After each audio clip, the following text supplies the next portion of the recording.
আসসালামু আলাইকুম। আমাদের আজকের পার্ট হচ্ছে আমরা কিভাবে একটা স্টেয়ার একটা তৈরি করতে হয়। তো বেসিক ক্লাসের ভিতরে আমাদের এই ক্লাসটা আজকে। তো আজকে আমরা দেখবো যে স্টেয়ার কিভাবে মেক করতে হয়। তো আমরা এখান থেকে সরাসরি ওয়াল নিচ্ছি। প্রথমে হচ্ছে ওয়াল থাকে, একটা স্টেয়ার হচ্ছে চারদিকে একটা ওয়াল থাকে। তো এখান থেকে আর্থ মোডটা অন করে নিচ্ছি যাতে আমাদের লাইনটা স্ট্রেট হয়। দেখেন এই যে আর্থ মোড, এটা শর্টকাট হচ্ছে F8। তো এটা হচ্ছে আর্থ মোডটা আমি এখানে 8 ফিট দিচ্ছি। 8 ফিটে আমরা একটা স্টেয়ার তৈরি করবো। তো 8 ফিটের স্টেয়ার তৈরির জন্য আমি এখান থেকে সিম্পলি আমাদের হচ্ছে ল্যান্ডিং যেটা থাকবে, ল্যান্ডিং লবি যেটা থাকে, তো আমি এটা 4 ফিট করে রাখতেছি। 4 ফিট রাখার পর এখান থেকে আমি সরাসরি উপরের দিকে আমাদের হচ্ছে ট্রে যেটা থাকে, ট্রেটা কিন্তু আমাদের 10 ইঞ্চি পরপর থাকে। তো এটা আমরা কি করতে পারি, শর্টকাটে আমাদের যদি করতে চাই তো সেক্ষেত্রে আমি এখান থেকে 90 ইঞ্চি দেওয়ার পর এটা ইন্টার করে দিলাম। দেওয়ার পর এটাকে আবার 4 ফিটে আমি করে দিচ্ছি। দেওয়ার পর আমরা এখন কি করতে পারি, এটাকে আমি এইখান থেকে লাইনটা নিয়ে এটাকে আবার এই পয়েন্ট থেকে এই পয়েন্টে আমরা লাইনটা মিলাই দিলাম।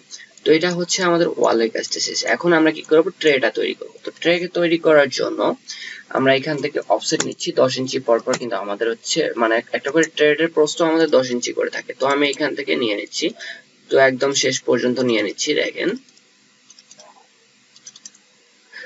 আমাদের এটা হয়ে গেল। এখন কি করব, অফসেট করে দিচ্ছি 5 ইঞ্চি। আমাদের সেই যে বাহিরের যে ওয়াল যেটা থাকে এটাকে আমরা 5 ইঞ্চি করে বাইরে দিয়ে দিচ্ছি। দিয়ে দেওয়ার পর আমরা এখন এটাকে ফ্লিট করে দিচ্ছি।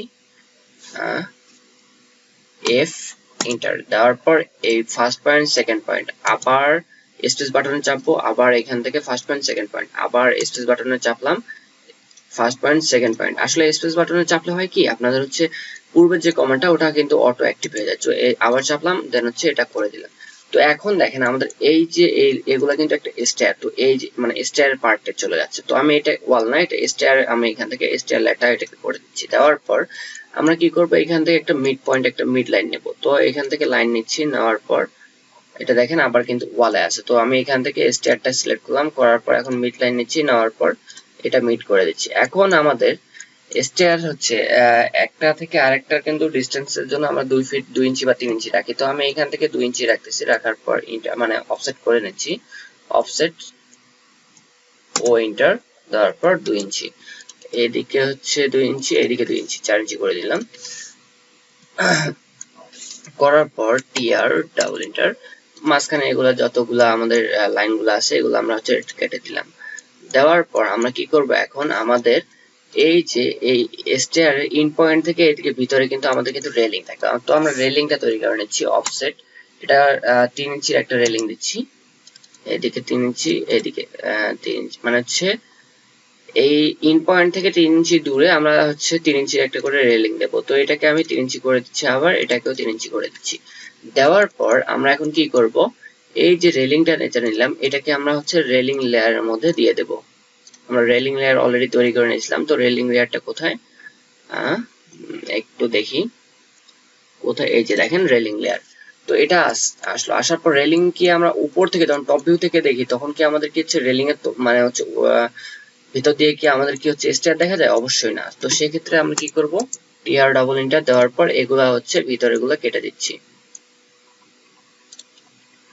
তো এগুলা আমরা কেটে দিচ্ছি, ভিতরের যে এক্সট্রা যে লাইনগুলো আছে এগুলো কেটে দিচ্ছি আমাদের সৌন্দর্যের জন্য। তো এখন আমরা কি করব, এই যে এই লাইনগুলো রেলিং কিন্তু এদিকে বাঁক নিয়ে আসে। তো এটাকে আমরা বাঁক করার জন্য তো এখান থেকে নিচ্ছি 5 ইঞ্চি দিচ্ছি, আবার এদিকেও এটার সাপেক্ষে এটাকে আমরা 5 ইঞ্চি করে দেব। দেওয়ার পর আমরা কি করব, অফসেট করব। 3 ইঞ্চি রেলিং নিছিলাম, তো 3 ইঞ্চি অফসেট করে দিচ্ছি। দেওয়ার পর আমরা এখান থেকে কি করতে হবে, ফ্লিট করতে হবে। F inter first point second point, আবার F inter first point second point. তো এটাকে আমরা কি করতে হবে, ম্যাচ করে দিচ্ছি, এম এ দেওয়ার পর ইন্টার দেওয়ার পর এটার সাপেক্ষে আমরা এটাকে ম্যাচ করলাম, এটাকে করলাম, এটাকে আবার এটাকে করলাম। করার পর আমরা কি করতে পারি, আবার এইদিকে করার জন্য আমাদের কি নতুন করে করতে হবে না, আমরা শর্টকাটে সবসময় টাইম বাঁচানোর চেষ্টা করব। তো এটাকে সিলেক্ট করলাম, করার পর কি করতে পারি, মিরর করতে পারি।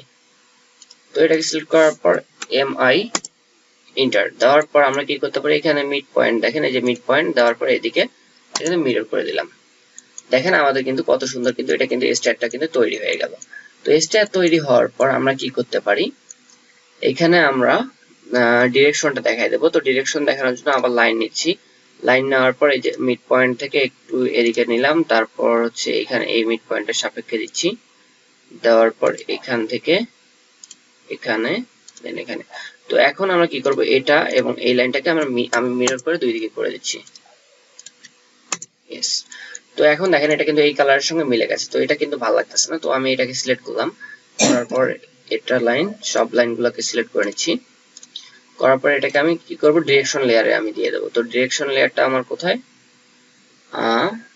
একটু খেয়াল করেন, দেখেন আমি কিন্তু এখান থেকে ডিরেকশন লেয়ারটা তৈরি করতে কিন্তু আমার ভুলে গেছি। তো আমি কি করব, আবার এখান থেকে একটা লেয়ার তৈরি করে নিচ্ছি, সেটা হচ্ছে ডিরেকশন লেয়ার, এ ডিরেকশন লেয়ার। তো এ দিচ্ছি, দেওয়ার পর ডিরেকশন, ডিই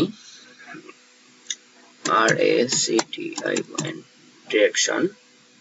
এটাকে আমরা কি করব, আমরা সবুজ করে দিচ্ছি, তারপর এটাকে কন্টিনিউয়াস না, আমরা এটাকে বর্ডার করে দিচ্ছি, বর্ডার দেওয়ার পর ওকে।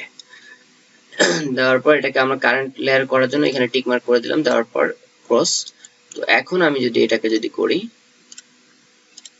ডিরেকশন লেয়ারে যদি মেক করে নিচ্ছি তাই, তাহলে এগুলো সিলেক্ট করলাম, করার পর সরাসরি এখান থেকে ডিরেকশনে ক্লিক করব।